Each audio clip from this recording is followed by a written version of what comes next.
আসসালামু আলাইকুম। স্বাগতম জানাচ্ছি বিবিসি নিউজ আন্তর্জাতিক সংবাদে। শুরুতেই সংবাদ শিরোনাম, এরপর বিস্তারিত। তরুণদের কাছে মোদির নতি শিকারের নেপথ্যে কি? বিশ্বের বিশ্বস্ত প্রতিরক্ষা সহযোগী হিসেবে আত্মপ্রকাশ করছে ভারত, মোদি। যে প্রশ্ন ফাঁস আন্দোলনে উত্থান, 3 দশক পর তাতেই পতন মন্ত্রী ধর্মেন্দ্রর। শিক্ষার্থীদের ওপর প্রাণঘাতী অস্ত্র ব্যবহারের নির্দেশ কে দিল? অমিত শাহের কাছে জবাব চাইলেন রাহুল। দর্শক, এতক্ষণ শুনছিলেন সংবাদ শিরোনাম, এখন বিস্তারিত। আপনি যদি ইসরায়েলের ধ্বংস চান এবং মুসলিমদের পাশে থাকেন, তাহলে ভিডিওতে লাইক করে চ্যানেলটি অবশ্যই সাবস্ক্রাইব করে দিবেন এবং আপনার মূল্যবান মতামত অবশ্যই কমেন্টে লিখে জানিয়ে দিবেন। তরুণদের কাছে মোদির নতি শিকারের নেপথ্যে কি? গত কয়েক সপ্তাহ ধরে দেশ জুড়ে চলা তীব্র ছাত্র আন্দোলন এবং নিট ইউজি প্রশ্ন ফাঁস ও পরীক্ষার অনিয়ম বিতর্কের মুখে অবশেষে পদত্যাগে বাধ্য হয়েছেন ভারতের কেন্দ্রীয় শিক্ষামন্ত্রী ধর্মেন্দ্র প্রধান। ওড়িশার সম্বলপুরের ওই বিশিষ্ট বিজেপি নেতা 2021 সাল থেকে শিক্ষা মন্ত্রণালয়ের দায়িত্ব পালন করে আসছিলেন এবং 2024 সালের লোকসভা নির্বাচনের পরও তাকে একই পদে বহাল রাখে নরেন্দ্র মোদী সরকার।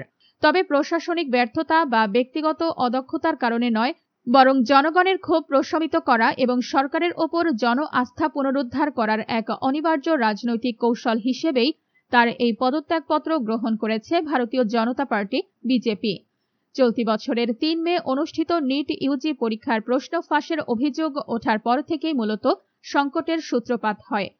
পরীক্ষার কিছুদিন আগে পরীক্ষার্থীদের মাঝে ছড়িয়ে পড়া একটি গেজ পেপার এর সঙ্গে মূল পরীক্ষার প্রশ্নপত্রের বহু মিল খুঁজে পান তদন্তকারীরা। বিশ্বের বিশ্বস্ত প্রতিরক্ষা সহযোগী হিসেবে আত্মপ্রকাশ করছে ভারত, মোদি। ভারতের প্রধানমন্ত্রী নরেন্দ্র মোদী বলেছেন যে দেশীয় প্রতিরক্ষা সক্ষমতা বাড়ানোর পাশাপাশি বিশ্বজুড়ে একটি নির্ভরযোগ্য প্রতিরক্ষা সহযোগী হিসেবে আত্মপ্রকাশ করছে তার দেশ। মাসিক রেডিও অনুষ্ঠান মন কি বাত এর 136তম পর্বে দেশবাসীর উদ্দেশ্যে দেওয়া ভাষণে তিনি এই মন্তব্য করেন। অনুষ্ঠানে তিনি প্রতিরক্ষা উৎপাদন ও রপ্তানিতে দেশের ধারাবাহিক অগ্রগতির চিত্র তুলে ধরার পাশাপাশি কার্গিল বিজয় দিবসে বীর সৈনিকদের প্রতি গভীর শ্রদ্ধা নিবেদন করেন। মোদী জানান, প্রতিরক্ষা ও কৌশলগত প্রযুক্তির ক্ষেত্রে ভারত নিয়মিত নতুন উচ্চতা অর্জন করছে।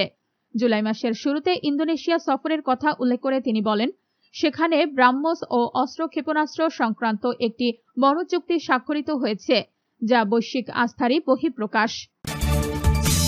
যে প্রশ্ন ফাঁস আন্দোলনে উত্থান, 3 দশক পর তাতে পতন মন্ত্রী ধর্মেন্দ্রর। ভারতের সদ্য পদত্যাগী শিক্ষামন্ত্রী ধর্মেন্দ্র প্রধানের রাজনৈতিক জীবনের শুরুটা ছিল বেশ নাটকীয়।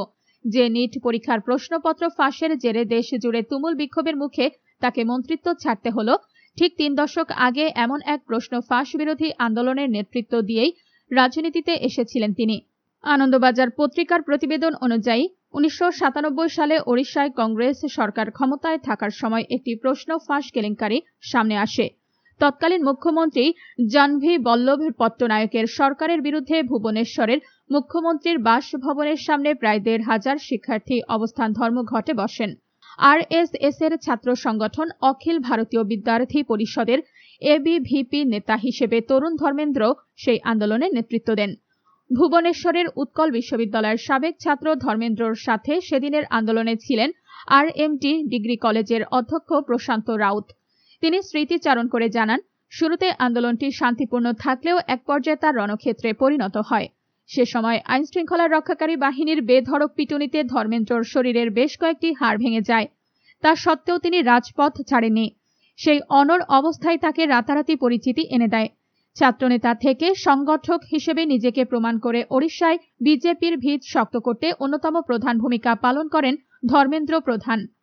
দীর্ঘ 2 দশকের বিজু জনতা দলের বিজেডি শাসনের অবসান ঘটিয়ে 2024 সালে ওড়িশায় বিজেপির সরকার গঠনের পেছনে তার অবদান অনস্বীকার্য। সংগঠক হিসেবে দক্ষতার পুরস্কার স্বরূপ বিভিন্ন মেয়াদে তিনি পেট্রোলিয়াম ও প্রাকৃতিক গ্যাস এবং দক্ষতা উন্নয়ন মন্ত্রণালয়ের দায়িত্ব পালন করেন। পরবর্তীতে 2021 সালে নিঃশাঙ্ক পোখরিয়ালের স্থলাভিষিক্ত হয়ে কেন্দ্রীয় শিক্ষামন্ত্রীর দায়িত্ব পান তিনি। শিক্ষামন্ত্রী হিসেবে ধর্মেন্দ্রর মেয়াদকাল মোটেও মসৃণ ছিল না।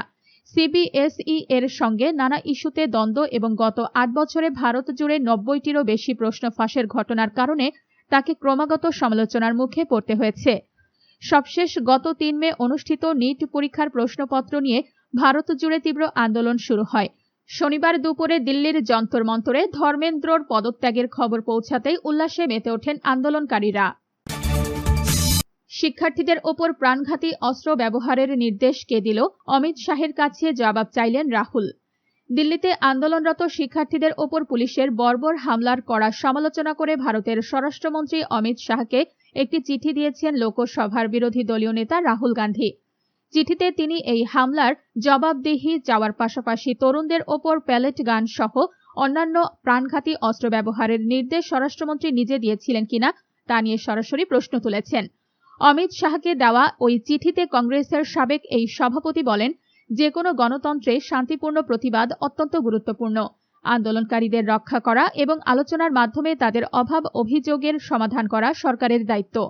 25 জুলাই লেখা ওই চিঠিতে রাহুল গান্ধী বলেন, 2026 সালের 20 জুলাই দিল্লিতে শান্তিপূর্ণভাবে আন্দোলনরত শিক্ষার্থীদের ওপর যে বর্বর হামলা হয়েছে, আমি তার জবাবদিহি চাইতে এই চিঠি লিখছি। আমাদের শিক্ষার্থীরা একটি সুষ্ঠু ও জবাবদিহিমূলক শিক্ষা ব্যবস্থার দাবি জানাচ্ছিল, কিন্তু তাদের কথা শোনার বদলে নিরাপত্তা বাহিনী প্রাণঘাতী অস্ত্র ও কাঁদানে গ্যাস সহ নির্বিচারে বল প্রয়োগ করে তাদের ওপর হামলা চালিয়েছে। হামলার ভয়াবহতা তুলে ধরে চিঠিতে বলা হয়, শত শত শিক্ষার্থী গুরুতর আহত হয়েছেন। নারী শিক্ষার্থীরা পুলিশি হামলার শিকার হয়েছেন।